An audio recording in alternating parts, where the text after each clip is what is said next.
Hello, everyone. Welcome to the Positive Politics Podcast.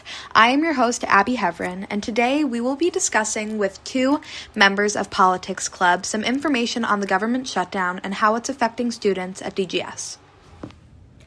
All right, today I am here with Miss Laura Rohde, a DGS Social Studies teacher, and Sam Sadelsky. If you both would like to introduce yourselves and kind of what you do with Politics Club here at DGS. All right, I'll go first. I'm Ms. Rohde. I am a social studies teacher. I teach U.S. history and AP government, and I'm one of the sponsors of Politics Club, and we get together every week and just kind of chat about what's going on in our government, whatever's on students' minds that week. So, yeah. Hi, and I'm Sam Sadelsky. I'm a senior here, and this is my first year on Politics Club. Like Ms. Rohde said, we just get together every week to talk about current ongoings in the world. Recently, I feel like we've had a lot to talk about, so that definitely makes it easier. Yeah. Awesome. Okay, so today we're just going to be talking a little bit about the government shutdown, and I know we're back and running now, but just kind of like what the lasting effects are and how they have impacted students this year. So the first question I'll ask you, and either one of you can kind of take it, but what is a government shutdown and when have we seen this before? Do you want to? All right, sure. I'll start us off and then Sam can jump in. So basically, without getting too much into the weeds, Congress is the part of our government that controls the money. So they have the, quote, power of the purse. So they're the ones who decide how money is spent by the government. And so they fund the entire executive branch. And the executive branch consists of all those agencies that, enforce the laws. The entire military, all the TSA agents at the airport, all the people who deliver the mail, the FDA, the FBI, all those folks are sitting in the executive branch, and the money comes from Congress. So if Congress, yeah. Oh, no, I was just going to jump in. And Congress is made up of the Senate and the House of Representatives.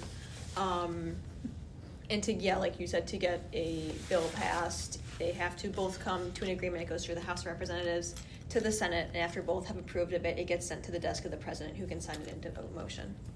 Right. So if the House and the Senate can't agree, or if a spending bill can't get through the House or the Senate, well, all that money that needs to pay for all those folks in the executive branch then is stalled because there's no money appropriated or no money being spent on the executive branch. Right. And so when have we seen government shutdowns happen before, and how common is it, and how likely do we see it? It's not a very common thing, I feel. This is the longest government shutdown we've ever had in history. Both the longest and second longest were in the past 10 years, both under a Trump presidency. I think there was one under the Obama administration, I think.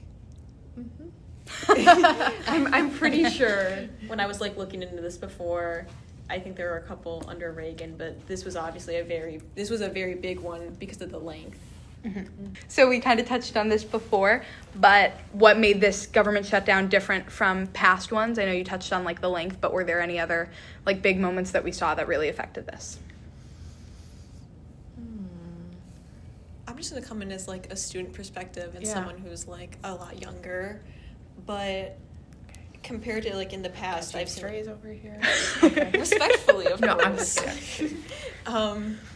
I think this one, and you can stop me if I'm wrong, was a lot more publicized than others have been in the past, and this could both be to the length and the conditions surrounding that, but also to the increase in social media usage and news outlets. Yeah, I would agree. I think just where we are at as a country, the division in our country, the Trump being president is a very divisive issue in this country. So I think the social media aspect of it, the length of it. I mean, I know Sam already brought it up, but these are people's paychecks. So the length actually does make a huge difference in the impact of it. And building off of that, what areas take the hardest hit in a government shutdown? Because I think for me, like Sam was saying, it was a lot more publicized. And so I was just hearing about people who were home from work and people in my community, people online, just stuff like that. Yeah, I would say I think what got the most attention or starting to get the most attention was the travel issues.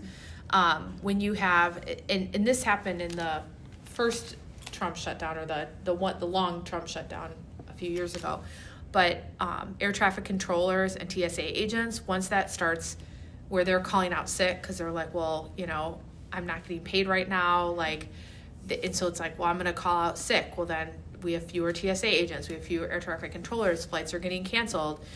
We're coming up on the holidays. That was really, people are going to feel that, and that's going to impact, the function of our country. People travel for work, travel for family. And so I feel like that was going to break through as an issue kind of more than anything else. I think also the SNAP benefits was also one that really broke through, because we're talking about people who have food insecurity, who do not have enough food. And so if they start losing benefits, we're talking real life here, right, for people. Workers who work paycheck to paycheck, lower income workers for the government. If you're making, $400,000 a year, you could probably afford to miss a paycheck or two. But the folks who are, working for a lot less than that are going to be hit. Even if they know they're going to get the money when the shutdown's over, they still have to pay rent. They still have to buy food. It's not, it's not easy for some people. So I guess those are my big three. I don't know. Do you think I'm missing any, or? Not really. I was going to touch on the SNAP benefits, and I think that was a big thing that people were talking about because of how widespread that is. Mm-hmm. I think I should probably stop bringing up exact numbers, but it's approximately 42 million people who rely on SNAP benefits. So obviously there's a big uproar about that. I think you mentioned this, but also the people being laid off. Mm-hmm. I think you covered everything that I was going to say, honestly. Well, and the stat I saw, I think we saw the same statistics. It was 1 in 8 people receive some sort of federal food assistance. Yeah, I saw that. And as soon as I knew it was a lot, but 1 in 8 was shocking to me. That was shocking. I was surprised it was that high. Mm-hmm. Yeah. I mean, that's if 5 more people were in the room right now. Yeah. Right. That would be one of us. Exactly. Yeah. That's a lot of people. So, yeah. Yeah. And so just for clarification purposes, what does the aftermath of a shutdown look like? I mean, as a country, I'll say it from my perspective, as someone who does not receive SNAP benefits, who does not work for the federal government, my life's back to normal, right? Mm-hmm. I think there's still folks who, might feel some of the financial reverberations, is that the right word, of it, you know what I mean? But yeah. Okay. Yeah, I don't know. Yeah, kind of similar to you. I'm 17. I don't work for the government. Right. I don't have SNAP benefits, but I think especially with younger people, there's a lot of trust lost because we are putting responsibility in these people to do right by us, because it can seem, and this isn't true, but it can seem at times we can be powerless against the big people, the big suits in office, and this happening without much support for the people they're supposed to be caring for can definitely break that trust and make people start looking a little closer into things. Mm-hmm. Yeah, I think that's a really excellent point. I feel like people are already a little bit disillusioned about government and kind of especially young people, kind of, I don't know, grossed out by it or bothered by it or whatever, or just, and so it's not going to help that at all, right? And you're okay, so their fighting is just they're going to allow the government to shut down, I don't know. It's not going to help their reputation with young people, I can say that. Sure. For sure. And getting on that idea of young people and students here at DGS, how, if at all, might they be affected by the government shutdown, and why is it important for them to understand, even if they are unaffected, what it means and the significance it holds? In getting to the point about understanding, and I could throw totally just like curveball right here, but I feel like there's a big lack of empathy and a lack of understanding for other people. So if you know someone who might be going through, like, maybe they're on SNAP benefits, or maybe one of their parents lost a job, not being able to understand what they're going through and being able to understand why this situation is so messed up, that's important. Yeah.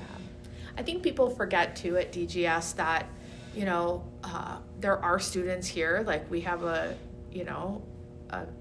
what I think would be a pretty significant group of students here who are on government assistance of some sort. And I think some people forget that and that's always been an issue with, high school students in general. They have a tendency to, think about themselves and not think about others, because that's the nature of adolescence in some regard. But, it's always been an issue, like, when we talk about immigration in class, okay, keep in mind that there might be some folks who are dealing with some sort of immigration-related issue in their family. Or we talk about, poverty and, what the government's doing and government assistance and stuff like that in U.S. history. And it's like, okay, there might be people in here who are receiving some of those benefits. So to always, like, couch it, and it doesn't mean people can't have opinions, but thinking about it, from other people's perspectives, and just remembering that people here are impacted by these societal things, right? The things that go on in society. So I think it's a really good point. Yeah, no, for sure.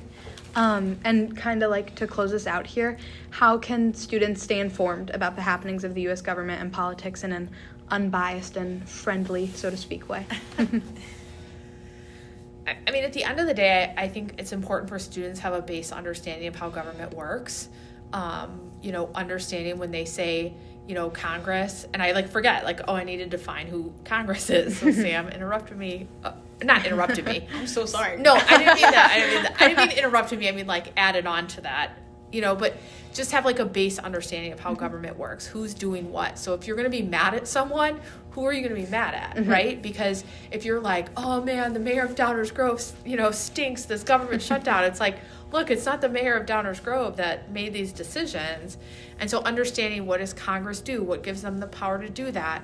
How do political maneuverings work? How can you, put pressure on the right people to make change? Who should you call if you're upset with something? And so to kind of have that base understanding of who does what in our government. That would be my thing. And then, just keep up on, what's going on. I know you guys watch the TikToks, but, I don't know. You can get some nuggets, I think. I don't do that, but, you can get some nuggets of topics, right? But then, ask your teachers, ask your family members, read the news, learn about stuff. I'm so glad you brought the social media. I was about to talk about that. Yeah. I think, like you said, it's a really good starting point to find information, how your teachers will say, use Wikipedia as a jumping point into your other things. But also keep in mind of where you're getting your news from. I'll never forget it. In middle school, one of my teachers had us one of the topics we had was how do you find non-biased objective news. And I think that's helped me so much, because now when I'm doing my research, it helps me differentiate okay, this is exaggerated, or this is as close to truth as you'll get.